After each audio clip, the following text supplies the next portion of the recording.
नमस्कार दोस्तों, एक बार फिर स्वागत करता हूं आपका अपने चैनल प्रोफेशनल डिग्री में। तो दोस्तों हम mutual fund distributor certification exam का चैप्टर फर्स्ट हम स्टडी कर रहे थे, इन्वेस्टमेंट लैंडस्केप। तो अभी तक हमने 4 सेक्शन इस चैप्टर के कंप्लीट कर चुके हैं। अगर किसी ने ना देखा हो तो हमारे डिस्क्रिप्शन में जाके लिंक से चेक कर सकते हैं। एंड आज हम पढ़ेंगे section 1.5 risk measures and management strategies.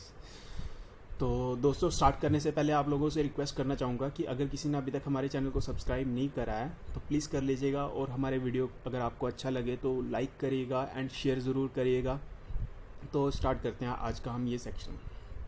Many of the risk cannot be eliminated and the investor must take some of those in order to earn decent returns on one's investment portfolio. However, one needs to manage the risk that one is taking. One may consider the following strategies to management of the risk investment. तो दोस्तों किसी भी investment का जो अगर हमें highest return चाहिए या फिर हम नॉर्मल रिटर्न्स के लिए भी इन्वेस्ट कर रहे हैं, तो हर एक इन्वेस्टमेंट में हमने देखा कि कहीं ना कहीं छोटे से छोटा और बड़े से बड़ा रिस्क इन्वॉल्व रहता है। तो जब भी हम कोई इन्वेस्टमेंट स्ट्रेटजी बनाते हैं तो उस पर हमें एक डिसेंट रिटर्न के लिए अच्छे से एक स्ट्रेटजी बना के तभी हमें इन्वेस्टमेंट करनी पड़ती है कि हमारी जो अपनी प्रिंसिपल अमाउंट है या हमारी अपनी कैपिटल है वो सेफ रहे और उस पर हमें एक अच्छा रिटर्न भी आ जाए। तो फर्स्ट पॉइंट जो इसमें रहेगा, अवॉइड। वन में totally avoid certain investment products if one those who does not want to take the respective risk. However, this may also mean giving up the opportunity to benefit out of the said investment. Many experts recommend that one should avoid the investment avenues that one does not understand. तो दोस्तों यहाँ पे जो बताया गया है कि हमें उन इन्वेस्टमेंट्स को अवॉइड करना चाहिए if one does not want to take the respective risk. तो अगर आप एक मतलब रिस्क लेने में कैपेबल नहीं है या उस रिस्क को नहीं लेना चाहते, आपको वो इन्वेस्टमेंट्स अवॉइड करनी चाहिए। और जहाँ तक हमने पढ़ा है last point, many experts recommend that one should avoid the investment avenues that one does not understand. या फिर हमें कोई इन्वेस्टमेंट समझ नहीं आ रही है तो हमें वो अवॉइड करना चाहिए। लाइक आज की डेट में मैं बात करूँ कि क्रिप्टो करेंसीज काफ़ी फेमस हुई हैं, बट अगर किसी को वो समझ नहीं आ रही है कि उनकी वर्किंग कैसी है, क्या उनमें इन्वेस्ट करना चाहिए या नहीं करना चाहिए, तो हमें उसे अवॉइड कर देना चाहिए।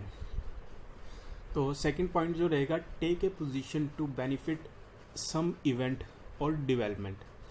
तो ये जो पॉइंट है पहले इसको पढ़ लेते हैं, फिर इसके बारे में डिस्कस करते हैं। An investor can also take an investment position in anticipation of some development in the market. Let us take an example here. A bond investor expects the interest rates to go down.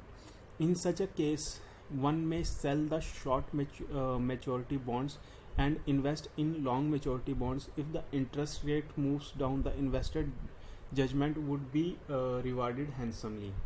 At the same time, if the judgment is wrong, there could be losses too. This is an example of managing the risk, managing the interest rate risk. तो दोस्तों यहाँ पे एक opportunities की बात की गई है कि अगर हमें कहीं लगता है कि कोई इवेंट होने वाला है जिसमें हमें अच्छा प्रॉफिट आ सकता है तो हमें वहाँ पे इन्वेस्ट करना चाहिए। लाइक एग्जांपल यहाँ पे दी है कि एक इन्वेस्टर को लगा कि बॉन्ड्स के जो इंटरेस्ट रेट हैं वो फॉल करने वाले हैं, तो उसे शॉर्ट टर्म बॉन्ड्स को सेल करके लॉन्ग टर्म बॉन्ड्स में इन्वेस्ट करना चाहिए। रीज़न बीइंग कि अगर इंटरेस्ट रेट में चेंज आता है तो शॉर्ट टर्म बॉन्ड्स के अंदर इतना इफेक्ट नहीं दिखता जो लॉन्ग टर्म बॉन्ड्स के अंदर दिखता है। तो अगर इंटरेस्ट रेट गिरता है तो उस सिनेरियो डिमांड बढ़ेगी, उनकी प्राइस राइज करेगी। और अगर इंटरेस्ट रेट बढ़ता है तो उस केस में क्या होगा कि बॉन्ड्स की प्राइस जो है डिमांड उनकी कम हो जाएगी, उन्हें डिस्काउंटेड पे बेचना पड़ेगा। तो ये रिस्क यहाँ पे इन्वॉल्व रहेगा, बट यहाँ पे एक अच्छी रिटर्न अर्न करने का चांस भी है। अमूमन मतलब आप लोगों ने देखा होगा कि कई बार म्यूचुअल फंड्स के अंदर डेट फंड्स जो रहते हैं वो 26-27% तक की रिटर्न दे देते हैं, और उसी के अपोजिट साइड में इक्विटी को हम देखते हैं तो 10 से 12% की रिटर्न दे रही होती है। तो यही फैक्टर्स इन्वॉल्व होते हैं कि जब इंटरेस्ट रेट गिरता है उन बॉन्ड्स की डिमांड बढ़ जाती है और उनका प्राइस राइज कर जाता है। Similarly, some investors manage their investment portfolios using such strategy across multiple categories. तो इसी तरह से काफ़ी सारे इन्वेस्टर्स अपनी इन्वेस्टमेंट पोर्टफोलियो में स्ट्रेटजीज क्रिएट करके मल्टीपल एसेट कैटेगरीज में इन्वेस्ट करते हैं। In order to take and dynamically change such position, the investor must have superior knowledge than a large number of investors in the market. This is difficult and hence risky. Due to the amount of skill required and the risk involved, such strategies are not recommended for a large number of investors. तो जो भी investment इन strategies पे work करता है उसे market में खड़े बाकी इन्वेस्टर से स्मार्ट होना चाहिए, ज़्यादा नॉलेज होनी चाहिए, तभी वो ये काम कर सकता है। तो अगर मतलब किसी इन्वेस्टर के पास स्किल्स कम है, वो या तो किसी की हेल्प ले सकता है या फिर उन रिस्क्स को अवॉइड कर सकता है जो उसे लेने के लिए आ रहा है बट उसके लिए वो श्योर नहीं है। तो इन शॉर्ट हम ये भी कह सकते हैं कि हमें वही रिस्क लेना चाहिए जिसमें हम श्योर हों कि ये हमारे अकॉर्डिंगली हो, या फिर हम उस चीज़ को प्रॉपरली अंडरस्टैंड कर रहे हैं कि हमारा कितना रिस्क उसमें इन्वॉल्व है। एंड थर्ड पॉइंट यहाँ पे आ गया diversify. While the previous strategy is possible when one has superior knowledge, not everyone would possesses the same. तो अगर किसी कोई इन स्ट्रेटजीज पे काम करता है, ठीक है, और उसके पास अच्छी नॉलेज है जो हर किसी के पास नहीं है, those who do not know everything about everything, A prudent approach would be diversified across various investment options. This spreads the risk of loss and thus the probability of losing everything can be significantly reduced through diversification. तो ये जो risk है ये हम diversify करके कम कर सकते हैं। अगर हमारे पास इतनी नॉलेज नहीं है तो डाइवर्सिफाई करने से क्या होगा कि हमारा रिस्क कम हो जाएगा। मान लीजिए कि एक इन्वेस्टर को अगर नॉलेज नहीं है कि मुझे लॉन्ग टर्म में जाना चाहिए इन करंट मार्केट सिनेरियोस में, या शॉर्ट टर्म बॉन्ड्स में जाना चाहिए, या मीडियम टर्म बॉन्ड्स में जाना चाहिए, तो वो अपने फंड्स को तीनों कैटेगरीज में डाइवर्सिफाई करके ऐड ऑन कर सकता है, ताकि अगर किसी भी बॉन्ड में कोई इफेक्ट पड़ता है तो उसे ज़्यादा नुकसान ना हो, और अगर कुछ राइज होता है तो थोड़ा प्रॉफिट एक्स्ट्रा मिल जाए। तो इस तरीके से भी अपनी इन्वेस्टमेंट्स को मैनेज किया जा सकता है। Before managing the risk have to be measured. तो रिस्क को मैनेज करने से पहले रिस्क को मेज़र करना भी ज़रूरी है। Measurement of credit risk is undertaken through credit rating and credit spreads.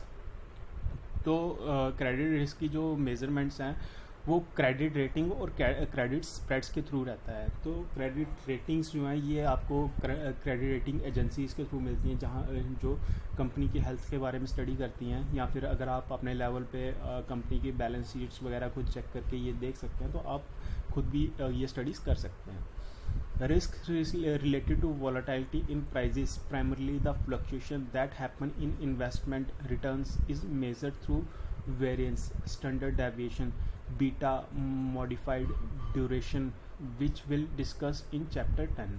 तो यहाँ पे कुछ टर्म्स दी गई हैं जो हम लेटर चैप्टर 10 में पढ़ेंगे। For example standard deviation, beta, modification, duration. तो ये म्यूचुअल फंड्स को स्टडी करने की कुछ स्ट्रेटजीज हैं, इनके बारे में हम 10th चैप्टर में पढ़ेंगे। तो आज के लिए दोस्तों इतना ही, और अगर आपको ये वीडियो अच्छा लगा हो तो प्लीज़ वीडियो को लाइक करिएगा। अगर कोई चीज़ हमने मिस करी हो तो प्लीज़ हमें कमेंट करके बताइएगा, एंड चैनल को सब्सक्राइब करिएगा और अपने दोस्तों के साथ भी शेयर करिएगा। थैंक यू दोस्तों।